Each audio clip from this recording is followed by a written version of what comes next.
Richard Langston, a 52-year-old successful businessman, was a well-known figure in Hilton Head.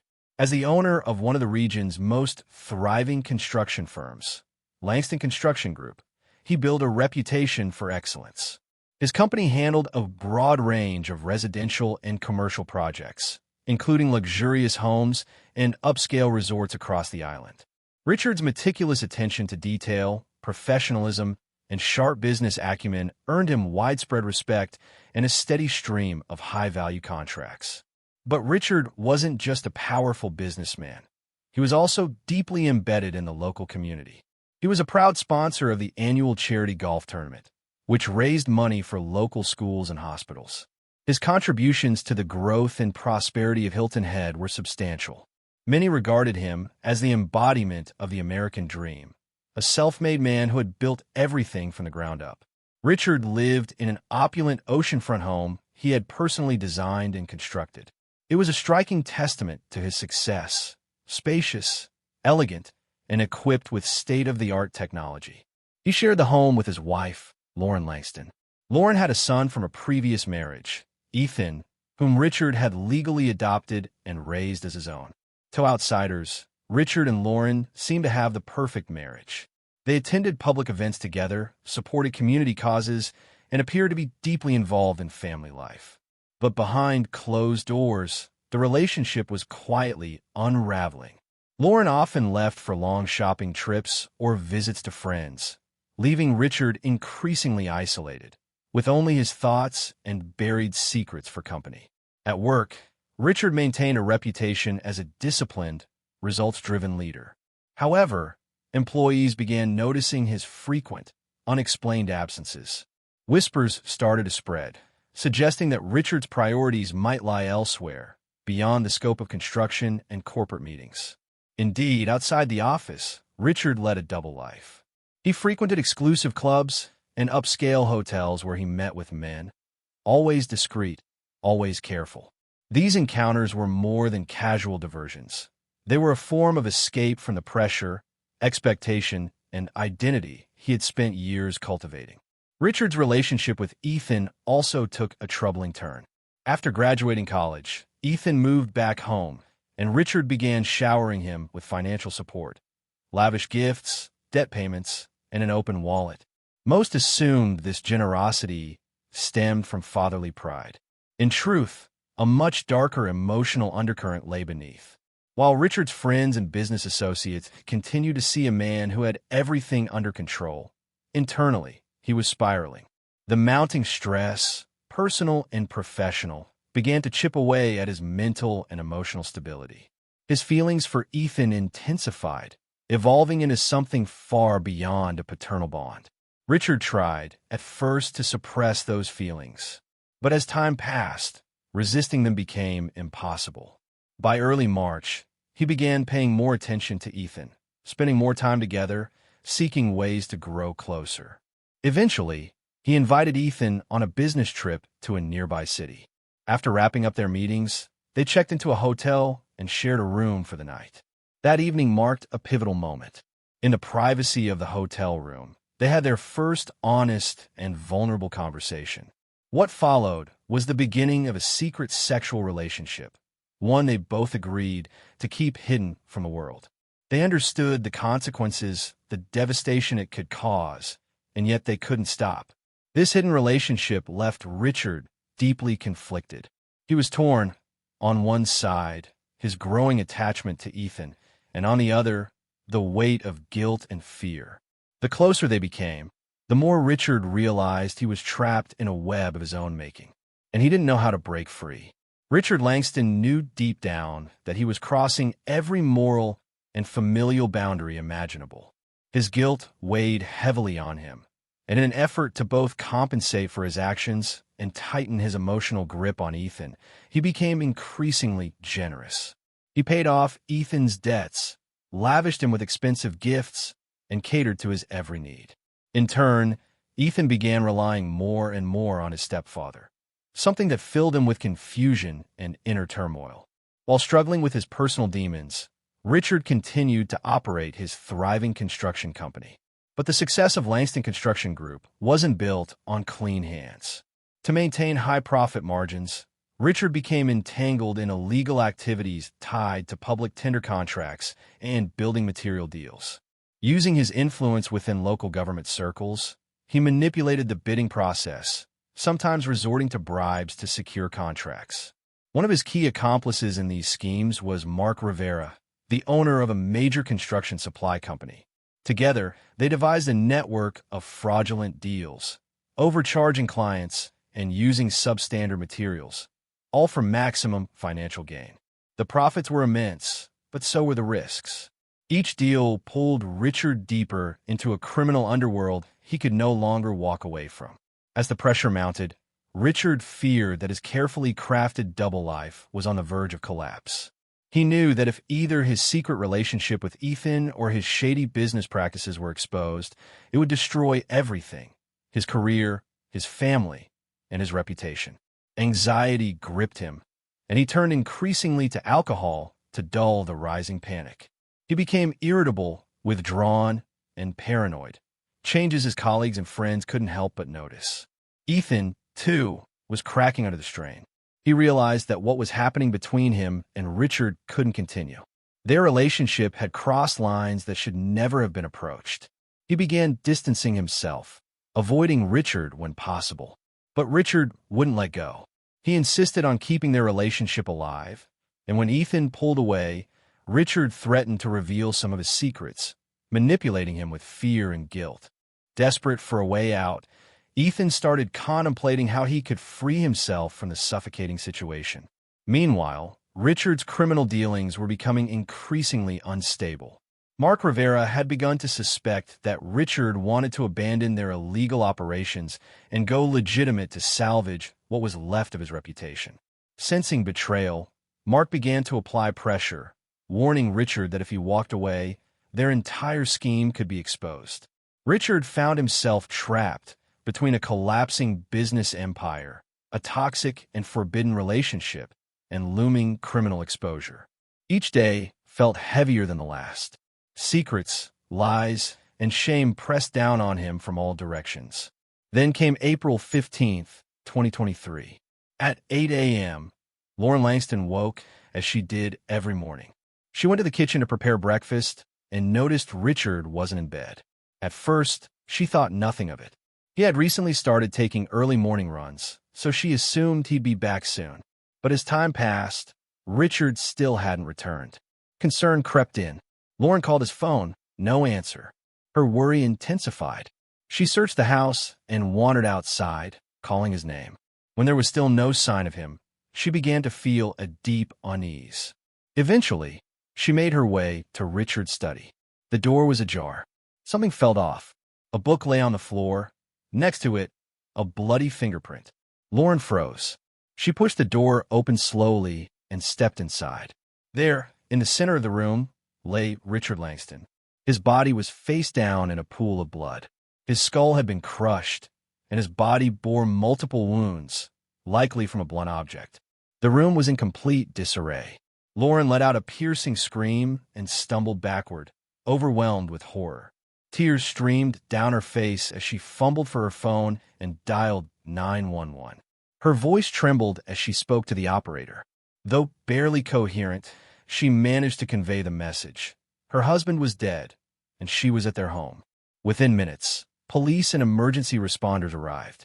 Officers secured the scene and began canvassing the area. Detectives rushed to the study.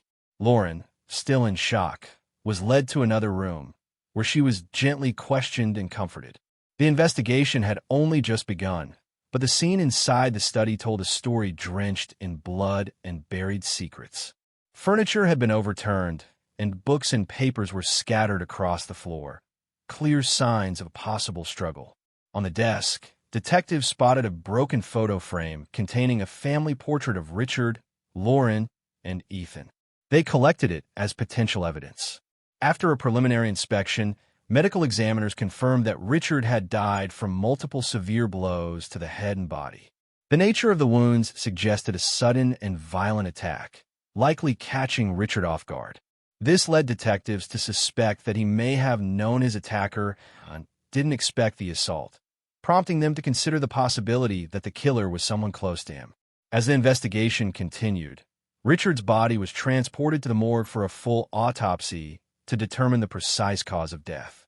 Meanwhile, detectives began canvassing the neighborhood and questioning Lauren. Still in a state of shock, she recalled that Richard had been increasingly tense in recent months. He frequently left home for business dealings she knew nothing about.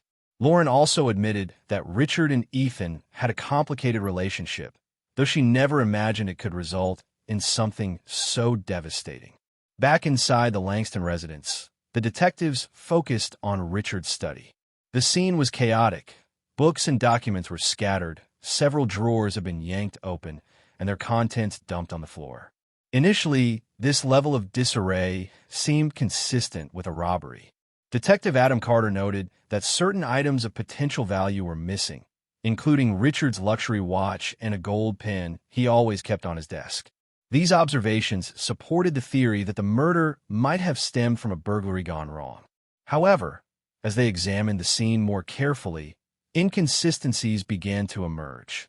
High-value items, such as jewelry and collectible memorabilia displayed on nearby shelves, had not been touched.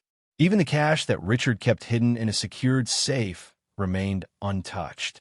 What truly unsettled the investigators, though, was the nature of Richard's injuries. The forensic team pointed out that the blows were concentrated mainly on Richard's face and head, evidence of extreme rage and deeply personal animosity. This type of brutality was not typical of robberies, where assailants usually act quickly and avoid prolonged violence. Adding to the suspicion, the broken family photo had been discarded near Richard's body. It seemed unlikely that a thief interested in valuables would bother with a framed picture unless it held personal significance. This discovery strengthened the detectives' belief that the killer may have been emotionally invested and knew Richard personally. Another critical detail further unraveled the robbery theory. The house showed no signs of forced entry, and the alarm system had not been tampered with. This suggested that the intruder was familiar with the home and likely had easy access, perhaps even trusted enough to enter without suspicion. With these findings, Detective Carter began to shift the focus of the investigation. The evidence pointed away from theft and toward a motive fueled by resentment or jealousy.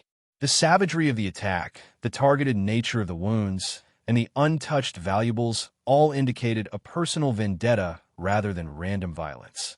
To uncover the truth, detectives broadened their inquiry, turning their attention to Richard's family and business relationships. They scheduled follow-up interviews with Lauren and Ethan, as well as several of Richard's business partners. Their goal was to identify anyone who might have harbored deep-seated anger or unresolved conflict with Richard. They also submitted requests for Richard's phone records, emails, and other personal correspondence to trace his recent contacts. As more pieces of the puzzle fell into place, the initial theory of a botched robbery grew increasingly unlikely. What once looked like a violent break-in now appeared to be a calculated, emotionally driven murder, carried out by someone dangerously close to home. When it became known that Richard Langston had been behaving strangely and acting withdrawn in recent months, many of his friends and colleagues began sharing similar observations. They noted that Richard had avoided discussing his personal life and often appeared nervous or distracted. These consistent accounts led detectives to shift their focus more toward the theory that the murder might have stemmed from personal issues hidden even from those closest to him. On April 15, 2023, at 4 p.m., Lauren Langston sat alone in a small interrogation room at the local police station. Her eyes were red and swollen from crying, and her face was pale with exhaustion and grief. She looked broken. Detective Laura Bennett entered the room quietly, her demeanor calm and gentle. She knew that in order to uncover the truth, she needed to earn Lauren's trust and create a space where she could speak freely. Laura began the conversation with simple, non-threatening questions. She asked Lauren about Richard's behavior in the days leading up to his death. How had their last evening together gone? Had there been any arguments or misunderstandings? Laura responded that Richard had come home late the previous night, around 10 p.m. He seemed unusually tired and tense, but when she tried to talk to him, he brushed her off, refusing to open up. Laura asked whether Richard had been home often in recent months. Lauren admitted that he had become increasingly distant, spending long hours away on unexplained business trips and locking himself away in his study when he was home. He rarely discussed his work with her, which worried her, but she avoided asking too many questions for fear of creating tension in their already fragile marriage. Detective Bennett picked up on this pattern. Lauren repeatedly expressed concern, yet seemed reluctant to take any steps to uncover what Richard was hiding. Laura asked if there had been any noticeable changes in Richard's behavior, especially in the days just before his death. Lauren said that he had become even more withdrawn and barely spoke to her, even when they were alone. Laura then shifted the focus to Richard's relationship with Ethan. She asked how the two had been getting along recently. Lauren hesitated before admitting that things had been tense between them. Richard and Ethan often argued, and Richard had extremely high expectations for his stepson's future. Though she didn't know the exact reasons for their disputes, Lauren believed they were tied to Richard's rigid ideas about success and career paths. Laura noticed that Lauren was being evasive when talking about her own feelings and the overall state of her marriage. She gently asked whether Lauren had ever suspected Richard of hiding something significant or being involved in anything questionable. Lauren replied that sometimes it felt like Richard was keeping secrets from her, but she respected his privacy and hoped he would open up on his own when ready. Then came a more direct question. Laura asked whether Lauren suspected Richard of having any romantic affairs. Lauren's reaction was telling. She looked flustered and took a moment before denying any knowledge of infidelity. Still, her hesitation made Laura wonder whether Lauren had entertained the possibility, even if she hadn't consciously acknowledged it. Laura pressed on, asking Lauren about her own feelings toward Richard. Had their marriage experienced any serious issues that might have led her to consider separation or divorce? Lauren shook her head, saying she still loved Richard despite their problems and had never considered leaving him. However, she did admit to feeling increasingly lonely over the past few months and had even discussed her marital concerns with a friend, though she never acted on them. After the interview, Laura made several detailed notes. Certain contradictions in Lauren's responses stood out. Her answers suggested that she either knew more than she was letting on, or was trying to protect herself or someone else from further scrutiny.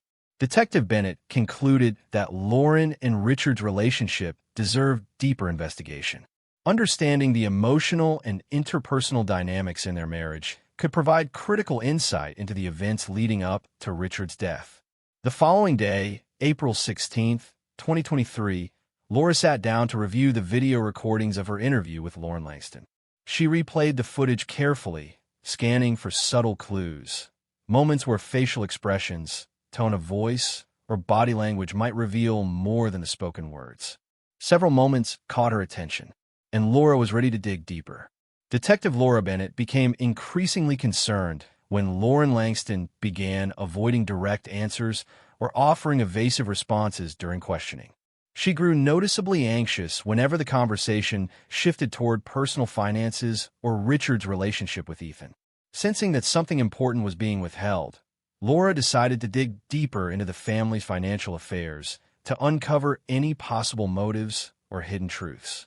Laura formally requested bank statements and credit card records for both Richard and Lauren. She hoped that these financial documents would provide insight into how the couple managed their money and whether any unusual activity might be linked to Richard's murder. As she meticulously reviewed the records, something suspicious caught her eye. Several large transfers to an account that was never mentioned in the couple's joint financial disclosures.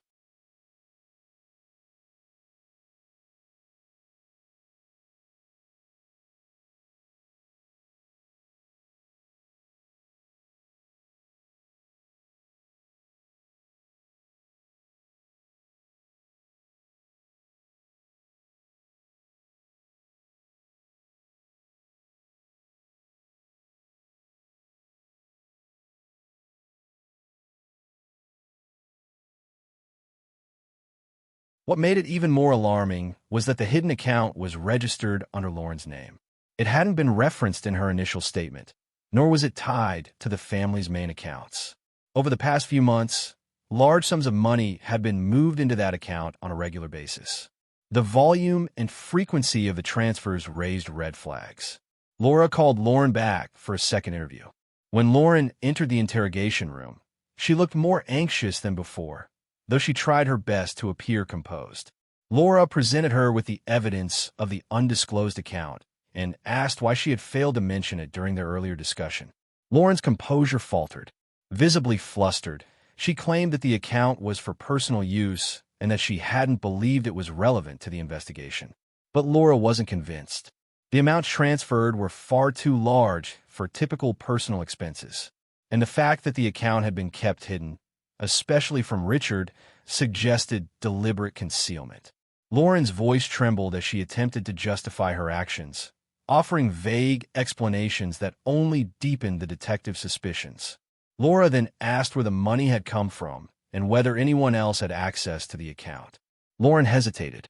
She failed to provide a clear answer, further fueling Laura's belief that the money might be linked to illegal activity, or that Lauren was preparing for something significant she hadn't yet disclosed. Shifting gears, Laura steered the conversation back to Richard's final days. She asked again whether Lauren had noticed anything strange about his behavior. Lauren repeated that Richard had been tense and secretive, frequently locking himself in his study or leaving on unexplained business trips. However, she continued to offer vague answers and deflected follow-up questions. By the end of the interview, Laura felt more certain than ever that Lauren was hiding something, possibly to protect herself or someone else involved. Determined to get to the truth, Laura expanded the investigation, focusing on both Richard and Lauren's financial activities and searching for links between their personal lives and Richard's business dealings.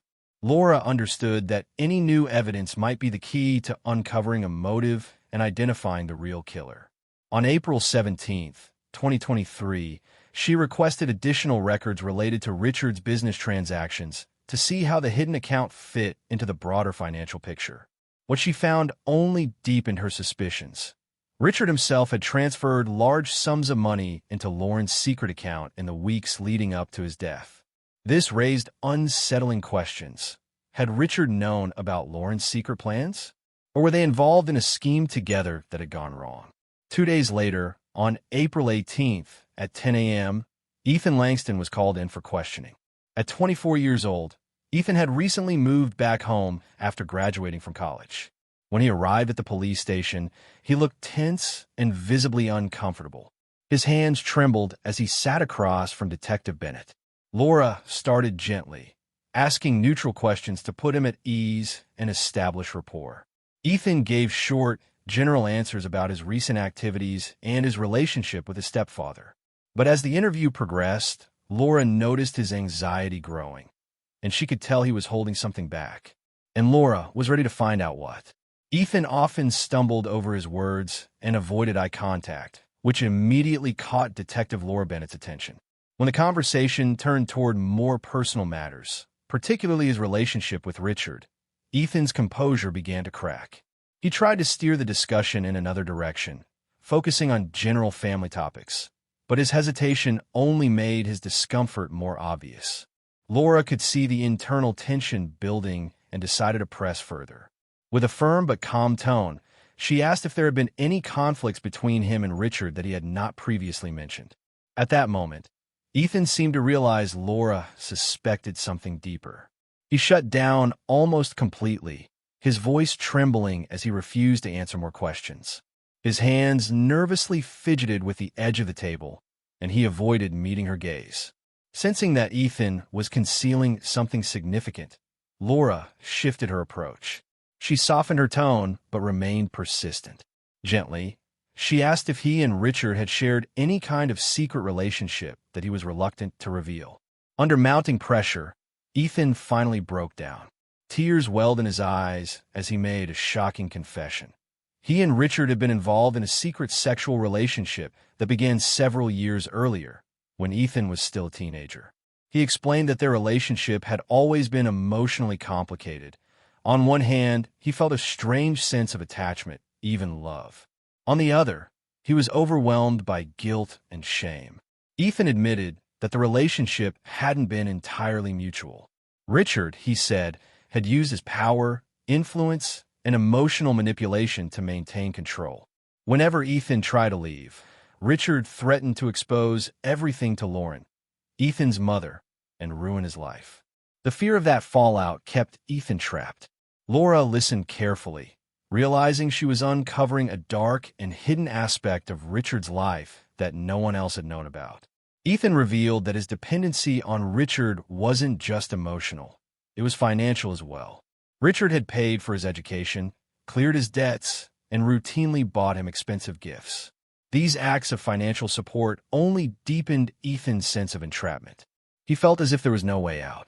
When Laura asked whether Ethan had any motive to harm Richard, he began to falter again. Initially, he denied ever wanting to hurt his stepfather. But as the conversation progressed, he confessed that their relationship had become unbearable. The pressure, the threats, the emotional manipulation, it had all become too much. At one point, he had even considered ending his own life just to escape. Ethan recounted a particularly intense confrontation that occurred just days before the murder. During the argument, Richard once again threatened to expose their relationship if Ethan attempted to walk away. That encounter pushed Ethan to the brink. He admitted that, in that moment, he may have briefly considered killing Richard, not out of hatred, but out of desperation to free himself from a life he no longer wanted. By the end of the interview, Laura knew that the truth about Ethan and Richard's relationship revealed a far more complex motive for murder than anyone had anticipated. It introduced the possibility that Ethan, driven by years of manipulation, guilt, and dependence, might have seen no other way out. Laura decided to dig even deeper into the family's dynamics to uncover who else might have known about the relationship and how it could have influenced the events leading up to Richard's death. The next morning, on April 19th, 2023, at 9 a.m., Laura returned to the police station with a new sense of direction. Understanding the emotional entanglement between Richard and Ethan gave her a clearer picture of the psychological forces at play. She began requesting financial documents to support Ethan's claims and to examine the extent of Richard's control. Her review of the bank records revealed a pattern. Richard had been making regular transfers to Ethan's personal account. These payments covered not only Ethan's tuition, but also his rent, car payments, and luxury items, reinforcing the deeply rooted cycle of control and dependency that had defined their secret relationship. Now, with this new information, Laura was ready to unravel the full truth behind Richard Langston murder. While Detective Laura Bennett continued her review of the Langston family's financial records, her colleague, Detective Adam Carter, focused on Richard Langston business connections to uncover how Richard might have used his power and influence to manipulate Ethan. What Carter discovered added another disturbing layer to the investigation. Richard had strategically involved several of his business partners in projects connected to Ethan's career. For instance, he arranged an internship for Ethan at one of his affiliated companies, placing him under the supervision of a close friend. This setup allowed Richard to monitor Ethan's performance, subtly control his professional development, and determine his success or failure on his own terms.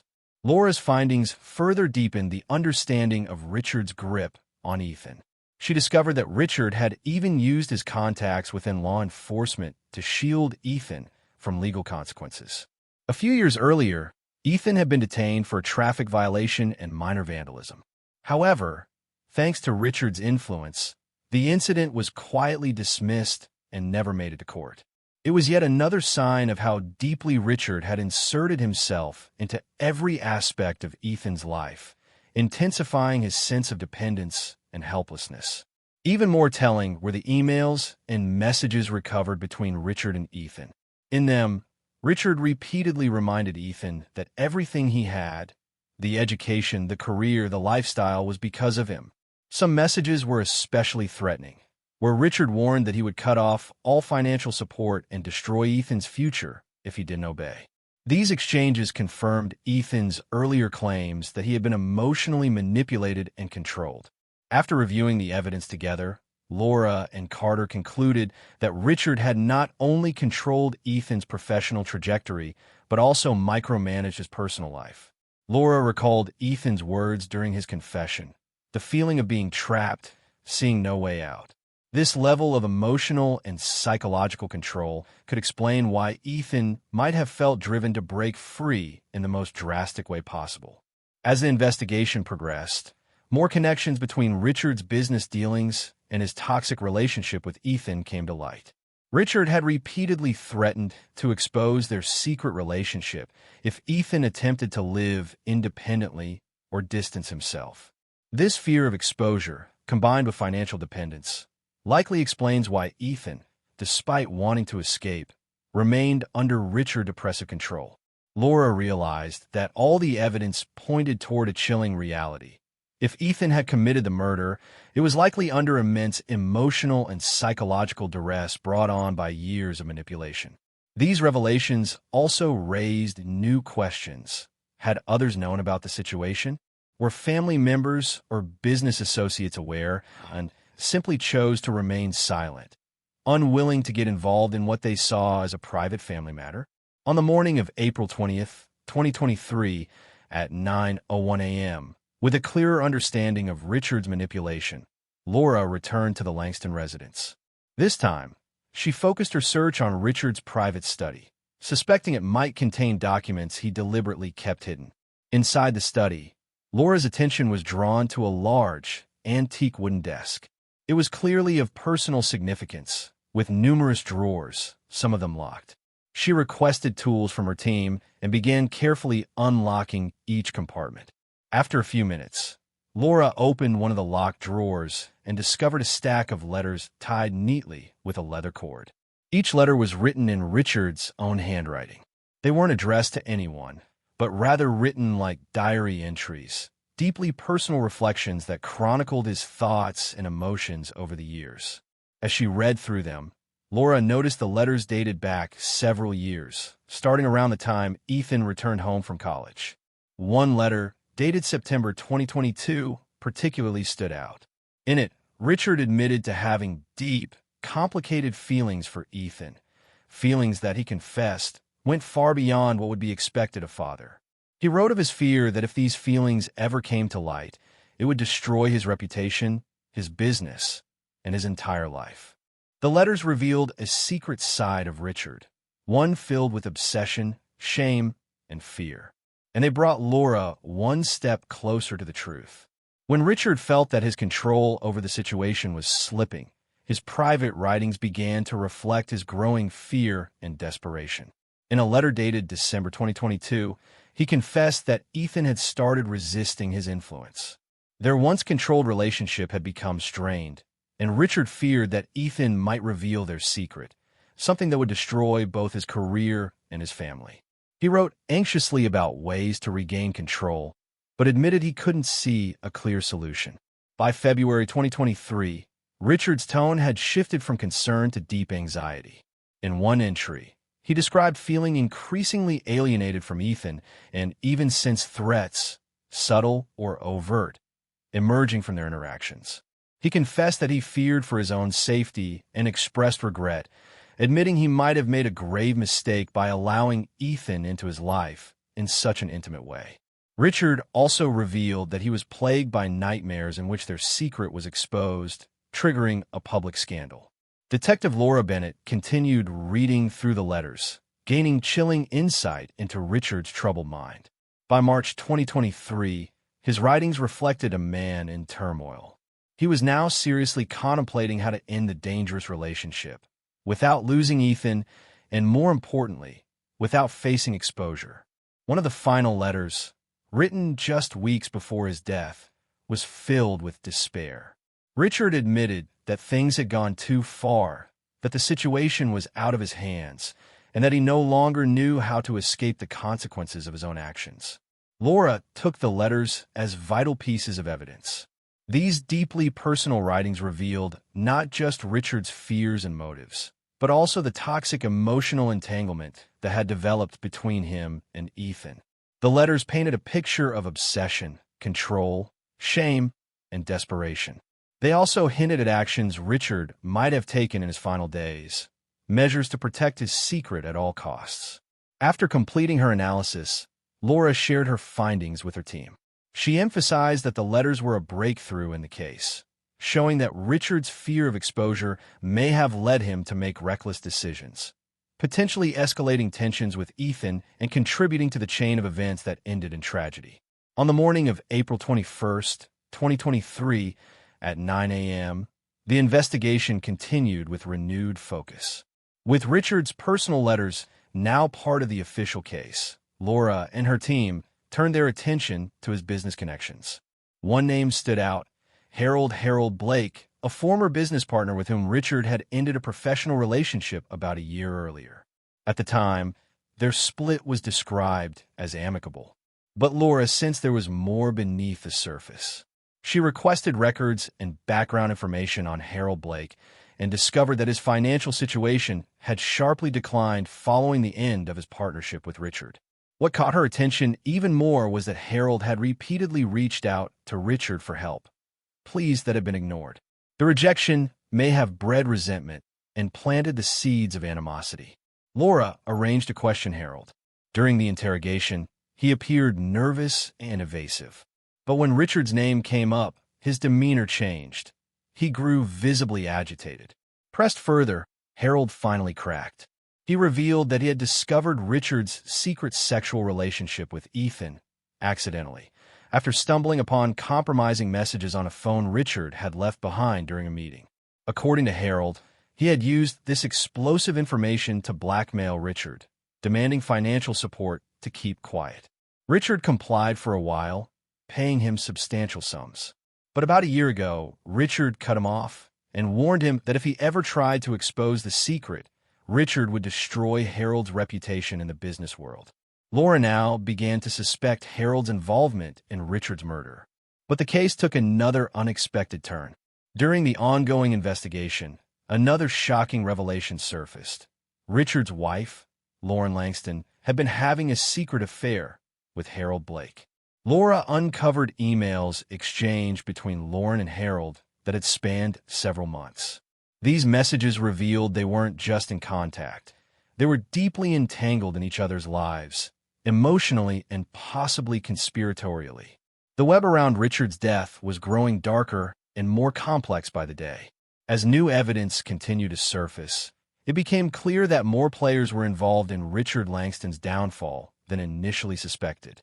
Laura Bennett decided it was time to question Lauren Langston again, this time with a sharper focus on her connection with Harold Blake. When Laura presented Lauren with proof of her correspondence with Harold, Lauren initially denied having an affair. But under sustained pressure, she broke down and admitted they had grown close. She also confessed to knowing about Harold's blackmail of Richard, although she insisted she had not directly participated in the scheme. However, as the interrogation went on, it became increasingly apparent that Lauren knew far more than she was admitting. She eventually acknowledged that her marriage to Richard had been deteriorating in recent months and that she had emotionally turned to Harold for comfort. What's more, Lauren admitted she had known about Richard's secret relationship with Ethan, and the betrayal had devastated her. She told Laura that she and Harold had privately discussed the possibility of using that knowledge to take control of Richard's business if a divorce occurred. This raised serious red flags for the detectives. Laura began to suspect that Lauren and Harold might have conspired together to remove Richard from the equation, Harold applying pressure through blackmail, while Lauren positioned herself to benefit from the fallout. To dig deeper, Laura ordered a thorough examination of Lauren's financial records, hoping to uncover a more concrete link. The breakthrough came when detectives discovered a newly opened bank account in Lauren's name, into which Harold had transferred significant sums of money over the past few months. Notably, these transfers coincided with the period when Harold was intensifying his blackmail against Richard. This discovery tied Lauren and Harold directly to a possible conspiracy. Laura now believed that Lauren might have been far more complicit in Richard's demise than she had initially appeared. With her affair, knowledge of Richard's secret, and financial connection to Harold, Lauren had motive, opportunity, and potential involvement in what was shaping up to be a carefully orchestrated downfall. The next question, was Lauren directly involved in Richard's murder, or had she simply exploited the situation to rid herself of her husband and take control of his estate? On April 23, 2023, at 10 a.m., Ethan Langston was summoned for a second round of interrogation. By now, detectives had uncovered clear evidence that Ethan had also been blackmailing Richard. The atmosphere in the interrogation room was heavy. Ethan looked pale, exhausted, and on edge. Detectives Laura Bennett and Adam Carter were ready. They began the questioning with the financial transfers Richard had made to Ethan's account, amounts far too large to be justified as regular family support. When asked to explain, Ethan tried to deflect, claiming he didn't know why Richard was so generous. But the detectives didn't back off. Under pressure, Ethan's nerves began to fray. He stumbled over his words, and after a long pause, he finally confessed. Ethan admitted he had discovered Richard's illegal dealings roughly 6 months earlier, completely by accident. He had come across confidential documents containing evidence of Richard's shady contracts and business arrangements that skirted the law. Realizing the power of what he had found, Ethan began using the information as leverage. At first, the threats were small, an attempt to push Richard toward loosening his control. But as time passed, the demands escalated. Ethan asked for larger sums of money and even began seeking influence over aspects of Richard's business. He saw it as a way to finally gain independence after years of emotional manipulation and humiliation. For Ethan, it wasn't just about the money, it was about revenge. He believed that by blackmailing Richard, he could turn the tables and reclaim control of his life. What he didn't realize was how quickly the situation would spiral out of control, and how dangerously close it would bring him to the edge of an irreversible tragedy. Laura Bennett and Adam Carter listened intently as Ethan spoke, but their instincts told them he was still hiding something. They asked him directly if the blackmail could have escalated into a confrontation that turned violent. Ethan vehemently denied any involvement in the murder, insisting he never meant for things to go that far. However, his voice shook, and the detectives noticed he was stumbling over his words. They pressed harder, laying out a timeline of events, facts, and circumstantial evidence pointing to his possible motives. They proposed a scenario in which Richard, pushed too far by the blackmail, might have retaliated, sparking a dangerous confrontation. Ethan attempted to justify his actions, claiming that blackmail had been his only form of self-defense, a desperate effort to protect himself from years of manipulation. But Laura and Adam didn't back down. Under the relentless pressure, Ethan finally broke. He confessed that in the days leading up to Richard's death, their relationship had reached a volatile breaking point. He described a fierce argument that occurred just a few days before the murder. In a fit of anger, Ethan had threatened to expose all of Richard's secrets unless he was allowed to walk away from the toxic relationship. According to Ethan, Richard's response was a threat of physical violence, something that deeply frightened him. Ethan admitted he felt unsafe after the confrontation and even considered running away to escape the situation altogether. Still, he continued to insist that he had no hand in Richard's death. He maintained that, while he had used blackmail as a tool to protect himself, he never had the intent or the courage to commit murder. The interrogation ended with Ethan visibly shaken, his stress etched across his face. While he maintained his innocence regarding the murder, his admissions about the escalating blackmail and his explosive conflicts with Richard gave the detectives a new perspective. Laura realized that Ethan was far more entangled in the events leading up to Richard's death than he was willing to admit. His fear, desperation, and emotional turmoil could have driven him to the edge. Knowing that each new clue could prove crucial, the detectives pressed on. Following the interrogation, Laura and Adam decided to conduct another search of Richard's home, hoping to find evidence that could either support or contradict Ethan's claims. They returned to the study, where Richard's handwritten letters had previously been discovered. This time, however, they widened their scope, carefully examining other rooms, including Richard's bedroom. It was there on a nightstand that Laura found a small wooden box. It appeared to be an ordinary jewelry case, containing several pairs of cufflinks, a bracelet, and a wristwatch. But what caught Laura's eye was a pair of watches that stood out from the rest. Unlike Richard's usual taste, these watches seemed younger in style and strangely familiar. Laura remembered seeing similar watches on Ethan's wrist during one of the earlier interrogations. Though she kept her suspicions to herself, she knew this could be significant. She immediately collected the watches and handed them over to the forensic team for analysis. The initial examination yielded a disturbing discovery. Dark stains were present on the straps and clasps, stains that looked suspiciously like blood. Laura ordered a full analysis to confirm the nature of the stains and, if possible, identify the DNA. The results were chilling. The stains were indeed blood, and DNA testing confirmed that the blood belonged to Richard Langston. This development became a turning point in the case. It placed one of Ethan's personal items directly in Richard's bedroom, stained with the victim's blood. The implications were damning. Now, the key questions were these. How did Ethan's watches end up in Richard's bedroom? Why were they bloodstained? And if Ethan wasn't involved in the murder, as he claimed, how could he explain this? The discovery raised the stakes and intensified the investigation. Laura and Adam were closer than ever to uncovering the truth. And Ethan Langston had just run out of places to hide. Laura Bennett and Adam Carter had a growing suspicion. Despite all his denials, Ethan Langston might have played a more direct role in Richard's murder than he had admitted. The blood-stained watches discovered in Richard's bedroom strongly suggested that Ethan had been present at the scene during or immediately after the killing.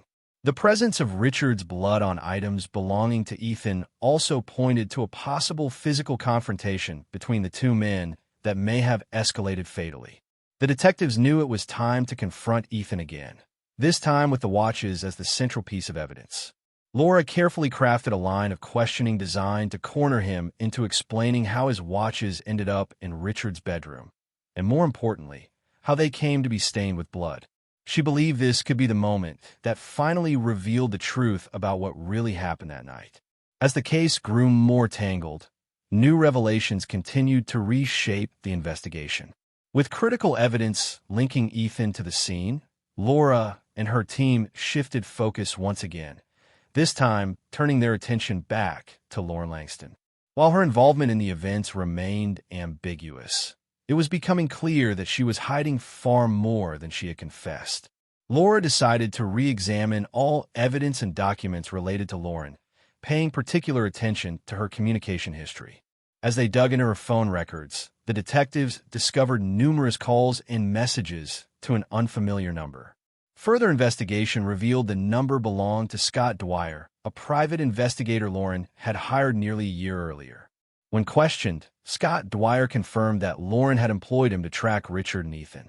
For several months, he had monitored their movements and documented every meeting. Through his detailed reports, Lauren learned the shocking truth about the secret relationship between her husband and stepson. Rather than leaving the marriage, she chose to weaponize that knowledge. It turned out that Lauren and Richard had been romantically involved even before their marriage, but over time, their relationship had grown distant and transactional. After learning about Richard's affair with Ethan, Lauren was devastated and enraged. Feeling betrayed and humiliated, she didn't walk away. Instead, she devised a plan to use her knowledge to gain leverage over both men. Lauren began blackmailing Richard, threatening to expose his relationship with Ethan if he didn't meet her demands. She insisted on financial compensation, lavish gifts, and influence over his business. Her threats were clear: cooperate, or she would destroy everything Richard had built. She played a similar game with Ethan, exploiting his vulnerability and fear. She warned him that if he didn't do as she asked, she would reveal the affair, not just publicly, but directly to his mother, shaming him in the most personal way. Trapped between two manipulators, Ethan found himself spiraling. Laura and Adam analyzed financial records and found that large sums of money had been transferred from Richard to Lauren's account. These transactions closely aligned with the periods during which the blackmail pressure had intensified, validating the theory that Lauren wasn't just aware of the affair, she was profiting from it. Initially, Lauren denied knowing anything about the relationship between Richard and Ethan. But when faced with the overwhelming evidence, she admitted that she had known all along. She confessed to feeling betrayed, powerless, and angry. So she decided to take back control on her own terms. Lauren revealed that her intention had always been to use the blackmail as leverage in a divorce, ensuring she would walk away with the upper hand. She admitted she had even used Ethan as a tool to pressure Richard, hoping their relationship would collapse entirely, leaving her in control of the situation and the assets. Laura now saw Lauren in a very different light. She was not the passive, grieving wife she'd initially appeared to be. Instead, Lauren had been an active participant in the manipulation, using her knowledge as a weapon against both men. Her actions had directly contributed to the toxic environment that led to Richard's death. The final question remained: had Lauren simply manipulated events from the shadows, or had she taken an even darker step and played a direct role in Richard's murder? Laura and Adam were getting closer to the truth, but the endgame was just beginning. After countless interrogations, uncovered evidence, and long-hidden secrets brought to light, detectives Laura Bennett and Adam Carter were finally able to piece together the tangled puzzle. They came to a sobering realization. Ethan Langston had been crushed under relentless pressure from both his stepfather, Richard, and his mother, Lauren. That mounting pressure had eventually pushed him to the brink, leading to a tragic and irreversible outcome. But one question still lingered. How exactly did it all unfold?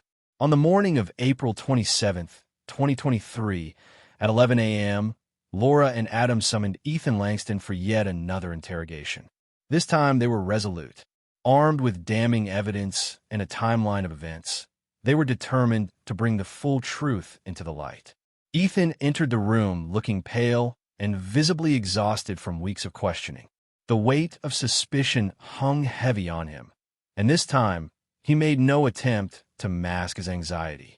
Laura opened the session by calmly reminding him of his earlier admissions, especially his confession of blackmail, and emphasized that forensic investigators had recovered his wristwatch, stained with Richard's blood, from the crime scene. Ethan initially tried to hold firm, denying that he had anything to do with Richard's death. But as Laura carefully laid out the evidence, piece by piece, the pressure became unbearable. She pointed to the long history of manipulation, threats, and toxic control that Richard had exercised over him. She referenced the argument Ethan had mentioned in earlier interviews and reminded him how Richard had threatened to ruin his life if he ever dared to walk away. Eventually, the emotional dam burst. Ethan broke down and confessed to what had happened on that fateful evening. He explained how, in the days leading up to Richard's death, tensions had reached their peak. Richard had discovered that Ethan was planning to end their twisted relationship and build a new, independent life. In response, Richard threatened to destroy everything Ethan had worked for, his career, his reputation, and even his future, by exposing not only their secret relationship, but also the illegal activities Ethan had been entangled in. Ethan recalled that during their final confrontation, the argument escalated quickly. Richard became aggressive, hurling threats and insults. At one point, as Richard moved closer, towering over him, Ethan snapped. In a moment of fear and desperation, he grabbed the nearest object, his watch, lying on the table, and struck Richard across the head. The impact was so strong that Richard staggered and fell. Staring at the blood, now covering both Richard and the watch, Ethan panicked. He froze in shock, unable to process what he had just done. Without staging a scene or attempting to hide the evidence, he fled the house, leaving the bloodied watch behind, never realizing it would become the key piece that unraveled everything. With Ethan's confession in hand, the detectives turned their focus once more to Lauren Langston.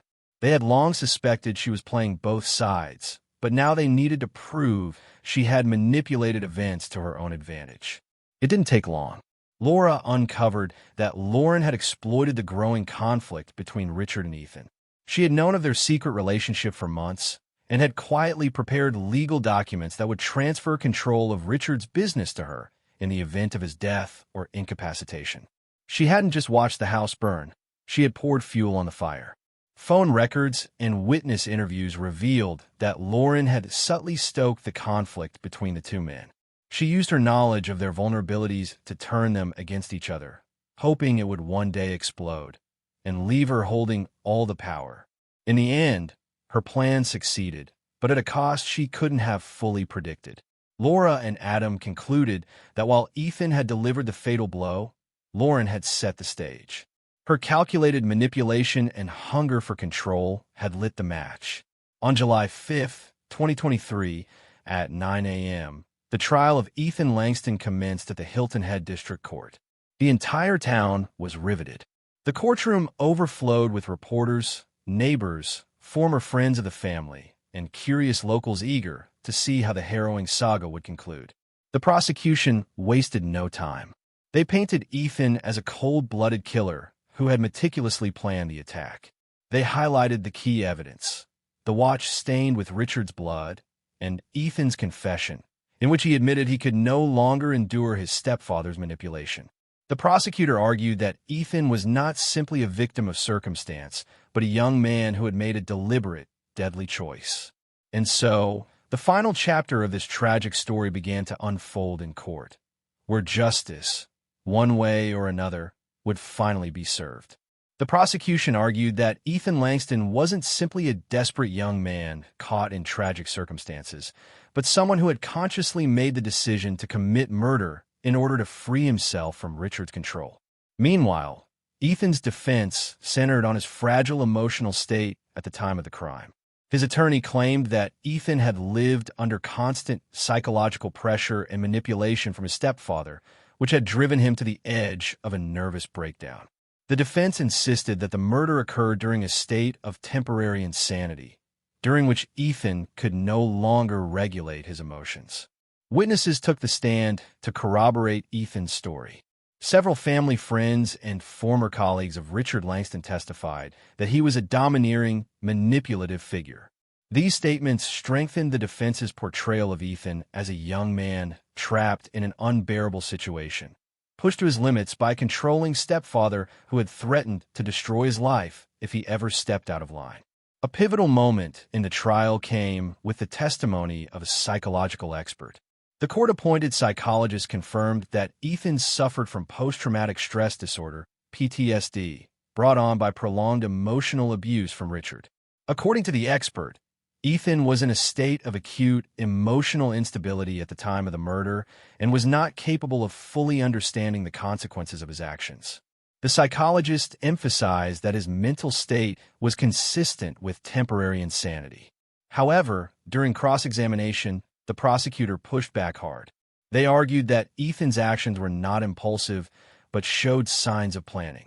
The prosecutor pointed out that Ethan had chosen to use a heavy statuette to inflict the fatal blows, suggesting that he had anticipated the confrontation and prepared himself to respond with violence. The trial continued with both sides delivering their closing arguments. The prosecution urged the jury to view the case as one of premeditated murder, emphasizing that Ethan had deliberately struck Richard with lethal force.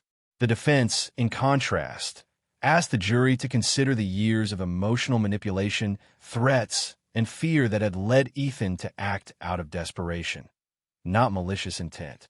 On July 14, 2023, at 4:10 p.m., after lengthy deliberations, the jury returned with a verdict. They acknowledged that Ethan had suffered a mental and emotional breakdown at the time of the crime. However, they also determined that the act of violence had been premeditated. The jury concluded that while Ethan was indeed a victim of emotional abuse, he made a conscious choice to kill Richard. The next morning, on July 15, 2023, at 9:01 a.m., the judge announced the sentence. Ethan was found guilty of second-degree murder, with mitigating circumstances including emotional distress and Richard's prolonged psychological abuse. He was sentenced to 20 years in prison, with the possibility of parole after serving 15 years. The sentence sparked mixed reactions in the courtroom. Some attendees viewed the punishment as fair, considering the emotional trauma Ethan had endured. Others believed it was too harsh and that he deserved more leniency. The aftermath of the trial was swift and devastating for the Langston family. Lauren Langston, once a well-known figure in Hilton Head's social circles, found herself at the center of a public firestorm. The family's reputation crumbled overnight, and Lauren became the subject of harsh criticism from former friends, acquaintances, and business partners. Rumors about her possible involvement in the events leading to Richard's murder spread quickly throughout the community. In the days following the verdict, Richard and Lauren's assets were put up for sale. The once thriving Langston Construction Company rapidly declined. As the scandal became public knowledge, creditors and business partners withdrew their support and severed ties. Lauren tried to salvage the company, but was overwhelmed by the damage to its reputation and mounting financial losses. Her personal life fared no better. Once surrounded by friends and allies, Lauren became a pariah in her own town. People who had once embraced her now avoided any association, fearing that being linked to her would tarnish their own reputations. Ultimately, Lauren realized she could no longer remain in Hilton Head, a place where her name had become synonymous with scandal, betrayal, and loss. Lauren Langston knew she had no future left in Hilton Head. With her reputation in ruins and her social ties severed, she made the difficult decision to leave the town behind. She sold off her remaining property at a reduced price, eager to gather enough funds to start over. Her final weeks in Hilton Head were spent in complete isolation. Once surrounded by friends and influence, Lauren now avoided all contact, slipping away from the town early one morning without saying goodbye. No one knew where she went. Most assumed she had left for good, seeking a new life far from the wreckage of her past. Meanwhile, Ethan Langston began his long journey of rehabilitation behind bars. The first few weeks of incarceration were the hardest. Guilt consumed him, pulling him into deep waves of depression. The tragic events played over and over in his mind, haunting him each night. Determined to confront his inner demons, Ethan began attending therapy sessions offered in prison. The sessions were grueling, forcing him to face the emotional trauma and manipulation he had endured since childhood. But he knew it was necessary.